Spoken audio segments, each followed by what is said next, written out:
Assalamualaikum warahmatullahi wabarakatuh. Kembali lagi bersama saya Ratih Puspitasari dalam podcast Bincang-Bincang ASN. Kali ini kita akan membahas tentang ASN beraneka. Namun sebelumnya, saya ingin mengundang beberapa narasumber kita pada podcast kali ini. Ada Bapak Rizky, Ibu Nurvina, dan juga Ibu Dewi. Baik, kita langsung saja ke pembahasan. ASN beraneka. ASN itu singkatan dari Aparatur Sipil Negara. Nah, kalau aneka itu apa ya? Boleh dijelaskan oleh Pak Rizky? Baik, bismillahirrahmanirrahim. Sebelumnya saya menjawab dulu salam dari Bu Ratih ya. Waalaikumsalam warahmatullahi wabarakatuh. Baik, sungguh menarik sekali ini pembahasan kita ya tentang ASN Aparatur Sipil Negara yang beraneka. Lantas, apa itu tadi aneka itu? Aneka ini adalah singkatan ya. Singkatan dari nilai-nilai dasar ASN yang akan menjadi pondasi ataupun asas dalam menjalankan tugas di lingkungan kerja. Maka aneka ini dapat kita rinci. A-nya itu adalah akuntabilitas, N-nya nasionalisme, E-nya etika publik, K-nya komitmen mutu, serta A-nya anti korupsi. Itu kiranya mungkin aneka ya yang nanti dapat kita jabarkan kembali. Apa itu aneka? Dan apa itu dari singkatan-singkatan yang tadi ada akuntabilitas, nasionalisme, etika publik, komitmen mutu, serta anti korupsi. Oke, jadi aneka itu singkatan dari akuntabilitas, nasionalisme, etika publik, komitmen mutu, dan anti korupsi. Seperti itu ya Pak Rizky ya? Baik, kalau begitu kita langsung ke definisi atau pengertian dari masing-masing nilai tersebut. Silahkan, ada yang mau menjelaskan terlebih dahulu? Baik, terima kasih Bu Ratih. Mohon izin untuk terlebih dahulu menjelaskan nilai-nilai dasar aneka yang pertama, yaitu akuntabilitas.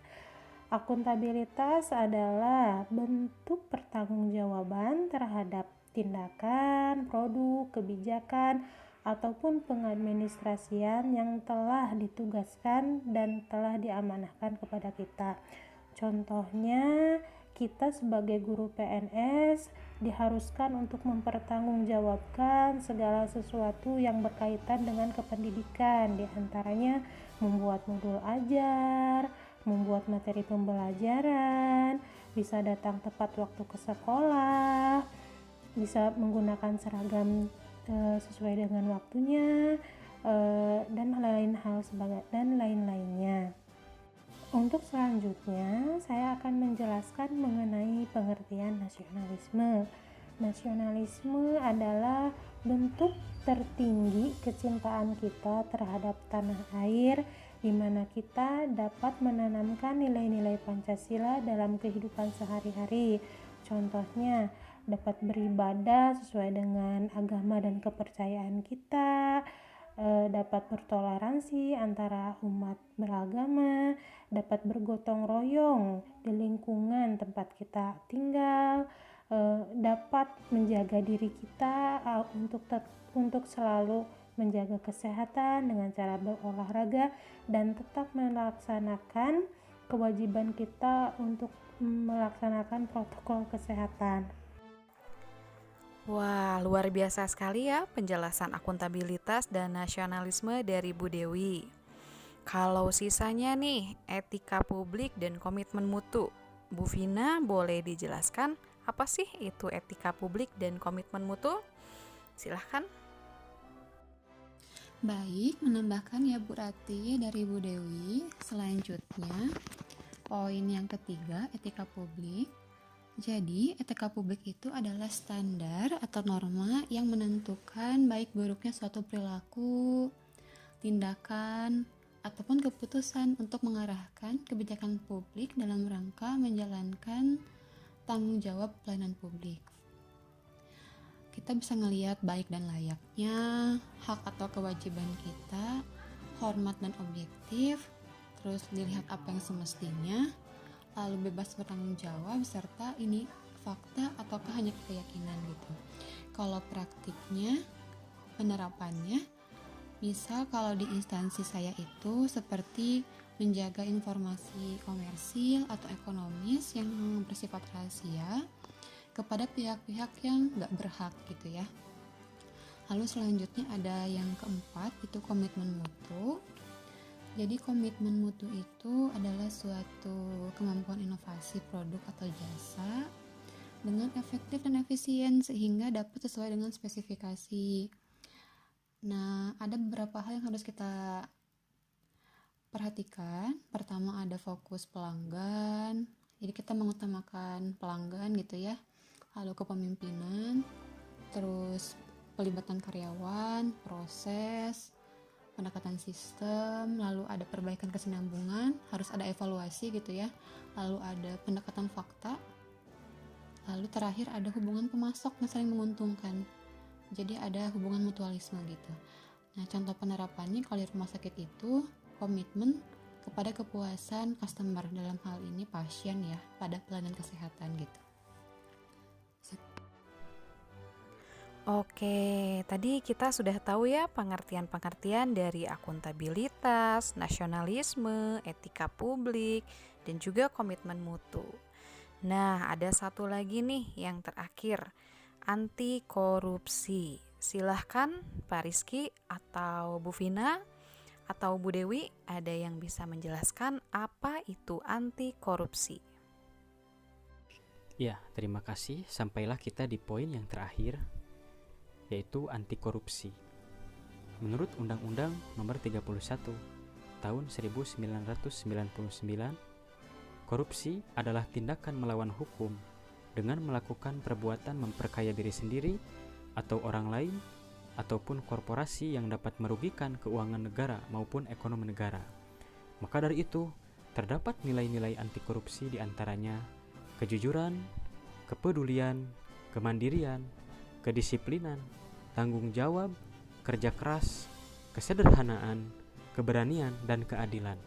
Sebagai contoh pelaksanaan yang paling dasar, kita sebagai ASN harus mampu disiplin. Salah satu contoh kecilnya, disiplin dari segi datang ataupun dari segi pulang kerja. Maka itu, ketika kita mampu berdisiplin dari hal-hal yang terkecil, kita termasuk sudah menjalankan nilai anti korupsi ini. Sekian itu dari saya. Terima kasih.